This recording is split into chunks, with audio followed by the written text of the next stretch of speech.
All right, folks, it's been a while, but Noel and I are back with another episode of TFC Unplugged. Noel, another road draw, 1-1. Oh, I'm so excited to talk about these road draws. It's like, Oh, paint drying. That's what it's like.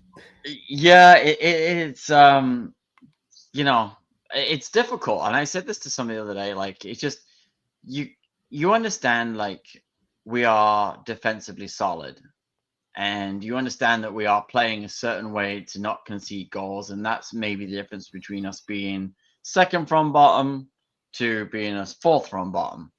We are compact, we're defensively solid, we are thingy, but as a result of that, we don't do a lot going forward. The fact that we don't seem to have many strikers available, um, you know, I said to you the other day, like I was tweeting it out. The first 45 minutes of that New England game, oh my God, I was struggling to stay awake. And it's been a common theme of late with TFC games. They're not easy on the eye. They're not exciting. They are quite dull. And yeah, it's like watching paint dry for Yeah. 90 minutes. We had what, one shot, one goal. And What's the thing uh, is, statistically, it doesn't look as bad. Like, that's the worst thing. Stats do lie. You know, when they say stats don't lie, no, they do lie because we had 52% possession. We had more passes. We had more shots on target. Um, like, I don't know. Like, we know we all watched a very boring, dull, exciting game. Like, our first shot on target was when we scored our goal, when Richie scored, right? good So goal, by the way. Really good goal. yeah, And that's the Richie that this is what frustrates me with Richie. Uh, where was that Richie at the start of the season while he's injured again? and yeah, Um, and that's been the problem. You kind of see, okay, that's the one that you can understand why they pay him, right? Because of that performance, and he has played well. And let's be honest, he played well. He got his mojo back for Canada, and then it's kind of carried over into TFC. But that's the problem with the season, and is the highlight for me is that's the struggle. We haven't had enough players stepping up playing at their peak of their powers. We just haven't seen it from this club in a long time, and that's kind of, you don't sit back and look at everybody and go, you know what, that guy's on his game, right? And when you look at the goals, you look at the assists, and you look at all those things, we we don't really play to win. But then again, I find the team is a reflection of the coach, because at the end of the day, when Robin Fraser's talking on a press conference, the again, I can't watch them because it's just like watching paint dry. There's no emotion, there's no energy, there's no passion. Like it's just like, and we got a draw, and we played well, and we had chances. It's just, it's so vanilla. Like it's just bland. It's just, and the team plays like that. yeah. It's That's where I'm like, okay, I want to see something. I want to see something that gets me out of my seat. All Well, I got we're not. on Saturday was I had to go make a cup of tea to stay awake. That was about as exciting as it got, right? Like, No, we're not. Like, there's not a lot exciting about this club, about how we play, our style of play, how we, moving the ball. And it's not that we don't have players that are interesting to watch or to play. It's just that they were all brought in probably too late in the season to make well, a dent, or it's the like, goal. Like you just can't score goals. You just can't. and yeah, And we've got no real terrifying pace to. If you're going to absorb all that defensive pressure, there's no way to get out quickly. Theo yep, in his weird bandy-legged run, I don't know what it is with his run. I just I feel like someone needs to correct it, but that's just me. that's He Theo. doesn't look, he looks uncomfortable when he runs at pace, right? Yep, But you kind of like, I was saying this about Etienne the other day because he had a great chance, and it's Etienne, right? Like he's just a player that's on good money, that's just not done anything. And just again, it's just a guy that's in a role doing a job. And that's really kind of how I feel about TFC, right? It's just we've got guys in a role doing a job, and it's not anything worth watching. Like, is this if somebody said, "Do you want to put the highlights on?" I saw the highlights for 2 minutes and 36 seconds. That tells you how there wasn't anything in this game that was anywhere worth watching for again. But it's been like that for the last few weeks. And I guess we can talk about the fact that we have the Pink Phony Club coming this weekend, and that we've only got 1 point out of 5 against them, right? So at least we won't have Yeah. Insigne running on to get Messi's jersey this time. So that we see. It'll be interesting to see who gets Messi's jersey off TFC this time. Well, I guess the next question is, do they play? Like, does Messi and crew play? Are they coming off the bench? Because I'm pretty sure if they haven't already, they've close to clinching a playoff spot. I don't think I don't know if I think they'll play. We'll see, right? Because for them, I don't think they could, I guess, technically still win out based on points, but I think they just want to make sure they get a good position going into the playoffs. That's what I mean. I think are they fifth? When I looked the other day, I think they were. Yeah, fifth. they're fifth, but I think they've also played the least amount of games. So yeah, they missed a few. So I think they've got some in hand to go up. I think they'll want to go up the league, right? Because I think that's what it is. Obviously they're going to extend the Messi experience. We all know that's contract is getting done this week, next week. So we're gonna have a few more years of the Messi soccer league. And so I think they'll come and they'll try. I think TFC will play defensive and try and get something on the break at home, which is, it is what it is the way we're going to play. I think we've proven that if you can keep it to 70, 80 minutes at 1-1, 0-0, we can nick a goal at the end. That's our tactics now, right? That's what we're trying to do. That's what we have been doing. We've been trying to grind bore teams into submission, and then just pounce and try and get something, which I guess that's the style of play, but it's not easy on the eyes. It's not easy to watch. And yeah, it's I am actually genuinely excited for the season to end, because it's been like slow torture for about 8 weeks. And I did find we haven't had a chance to chat because I've been here, there, and everywhere of late. And I saw the comments about when they missed the playoffs. I'm like, I could have told you they're missing the playoffs the day one. Actually, I did say that on week 1, we ain't making the playoffs with this team and this current roster the way we are, because we just haven't got the horses to get the job done. And I find that the fake, oh, we're disappointed. Are you? Like, really? Did you not see us play for long stretches where we couldn't score goals, we couldn't finish teams off, we concede late, we gave up how many points in the 90 plus minutes? I think Martin Bailey has a freaking awesome stat on that somewhere, how many times we've gave up late goals.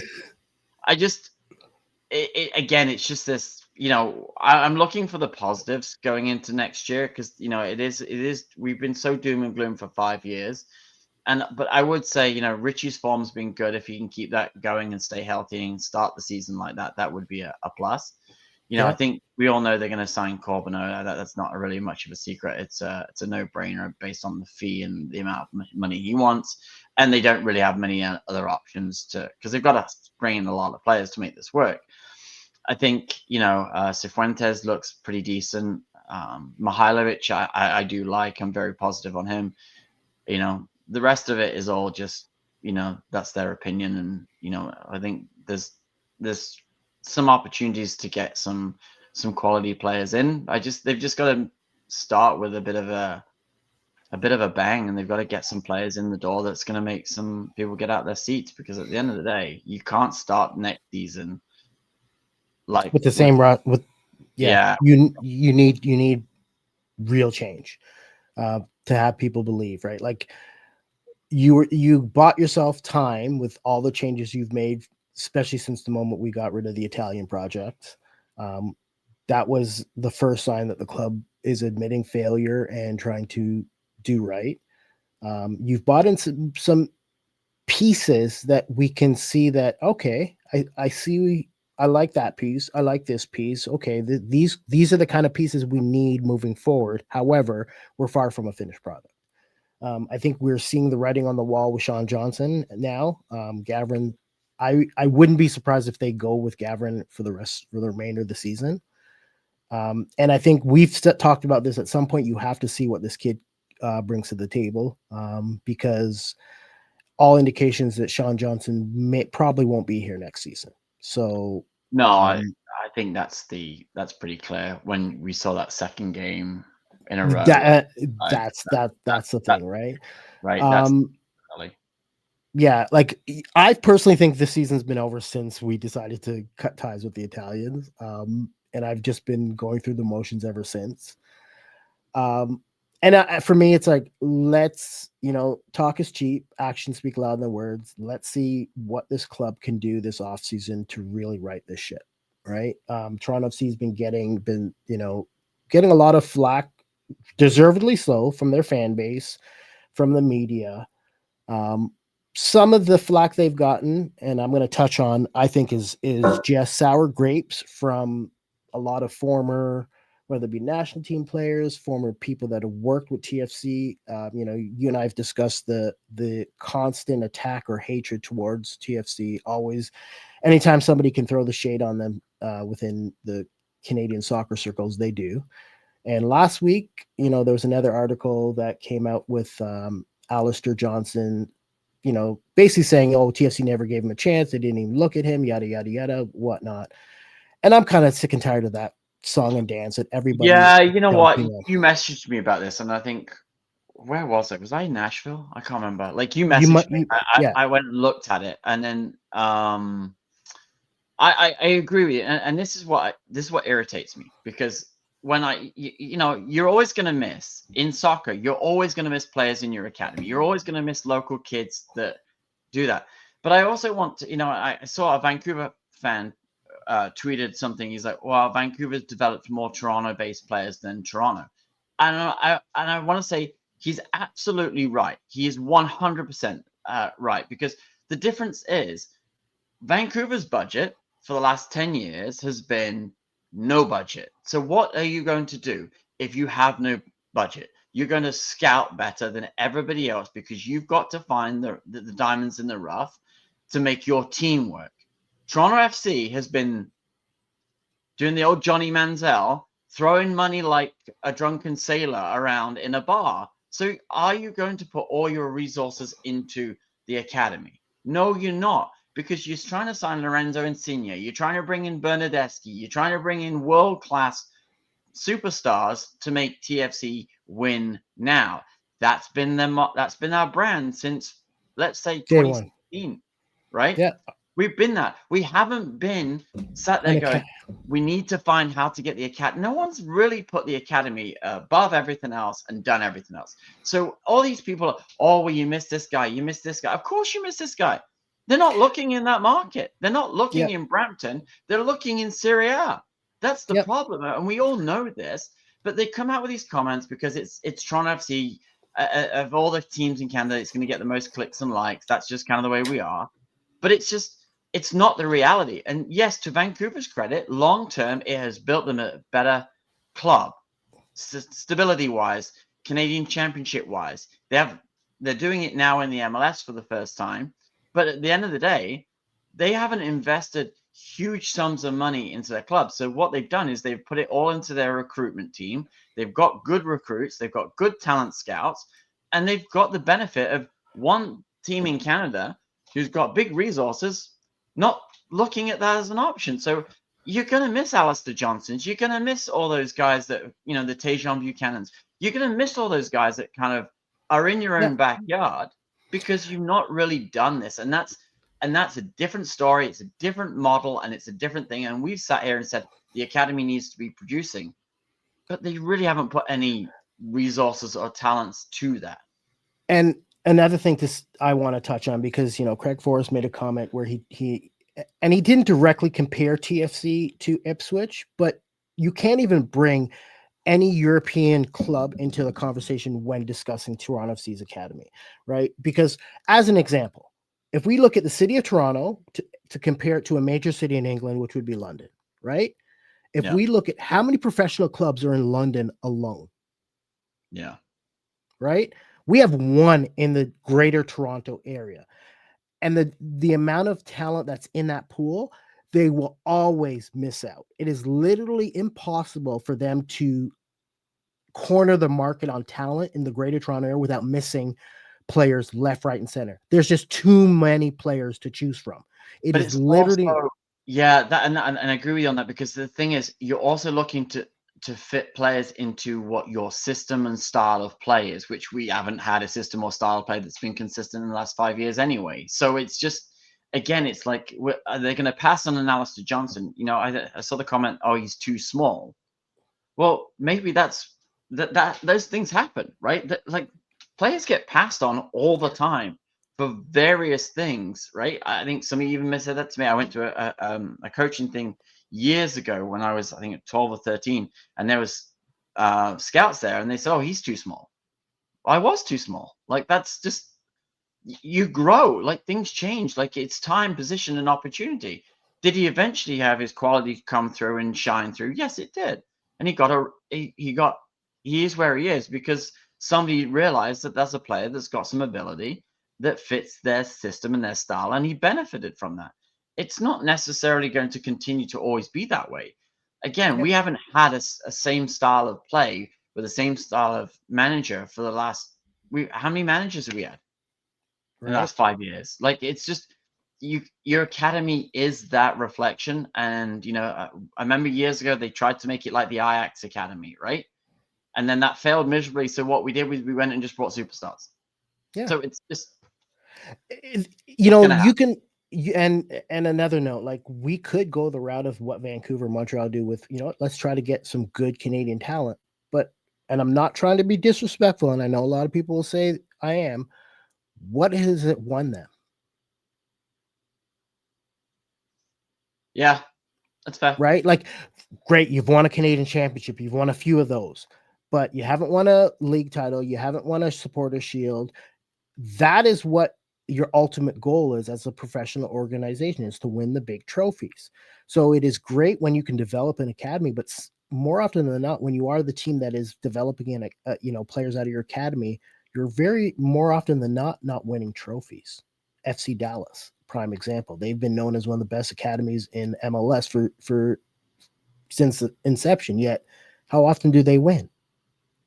You almost have to make that decision. Do we go focus on developing an academy so we can constantly have players coming up and we can retool and make profit off of them? Or are we going to have a competitive team that can win?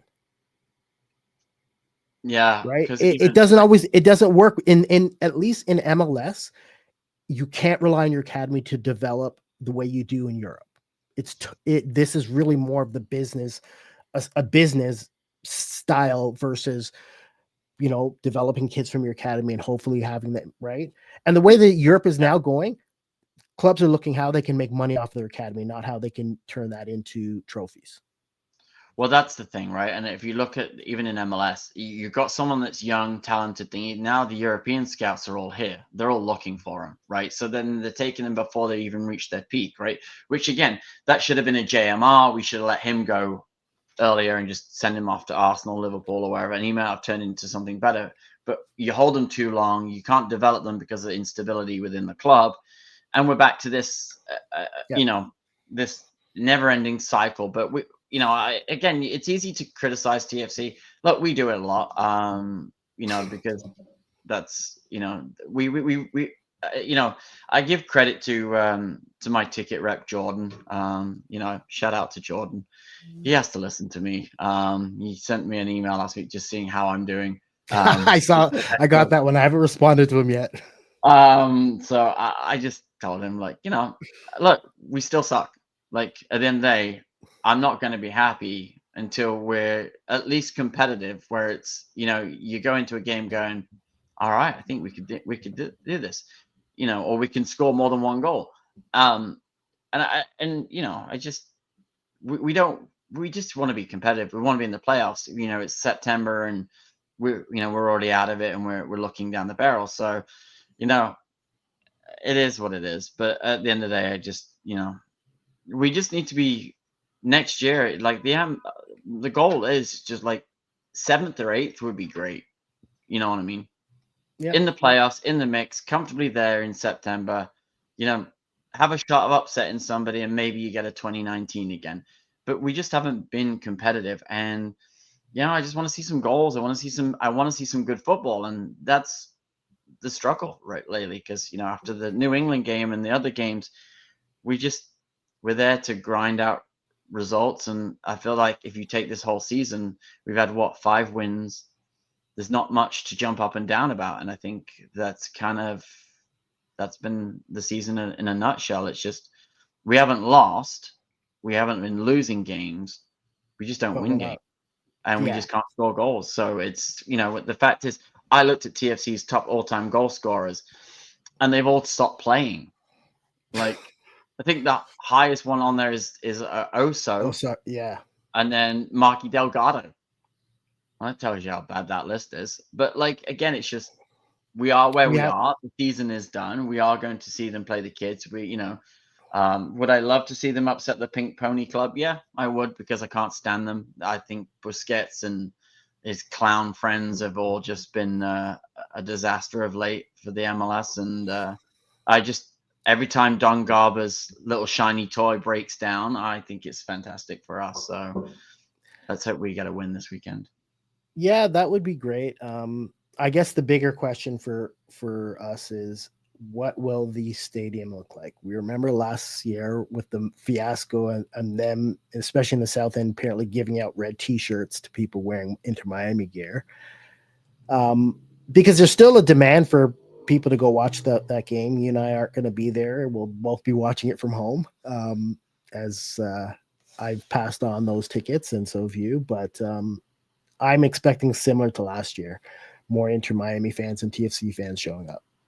Well, I can safely say I sold mine to some TFC fans, so I know there's no pink sheet you see in my shirt. So that was a stipulation. But Oh, no, I think it's just yeah, like at the end of the day, like I don't like what Inter Miami stands for. I don't agree with what Inter Miami are. I just think the league is just built around this freaking team, and it irks me to no end. But at the end of the day, like, it is what it is. We can't do much about it. We're gonna get a couple more years of him, and I'm also heading to Vancouver this week, so unfortunately, yeah, I wouldn't be at the game anyway. So it is what it is. But it'll be another game where I think if they can hang in late and nick something, they might be able to get something out of it. But I don't see them. They're not going to obviously blow them out of the water. The problem is if Inter Miami score 2, I think we might struggle. yeah, that's the problem. Is that we've been fortunate that we've been able to hold teams down to that one goal and find a way to nick the late tying goal. But a team like Inter Miami has so much firepower that if they pop in more than two, it'll be hard for our team to find the equalizers or even be able to compete. So we'll leave it at that when it comes to our Reds. That's not much excitement going on, folks, but Noel and I are still here, and we'll continue the fight till the end of the season. And then hopefully next season we have a lot more exciting things to talk about. Yeah, hopefully next season we talk about playoff scenarios as opposed to you know what I mean. The wooden spoon. So yeah, as the bottom 5 as opposed to, it'd like to be nice to talk about the top 5 as opposed to the bottom 5. I think that would be far more interesting. I will be happy with talking about a team that's in the playoff hunt. I don't even care about top 5. Just give me a team that's in the playoff hunt. Give me something to believe in. That's enough for me. Yeah, I think that's fair. I think that's totally fair. All right. Well, that's it for me and Noel this week for another episode of TFC Unplugged. That is. Don't forget, hit that subscribe button, and of course, smash a like. Noel, have a good one, and enjoy your All right, time in man. We'll see you Vancouver, on the my other friend. side. Oh, it's work, so there's only so much enjoyment you can Yeah, get out of that. I hear you. All right, folks, that's it for us. Take care. See you next week. Thanks, guys.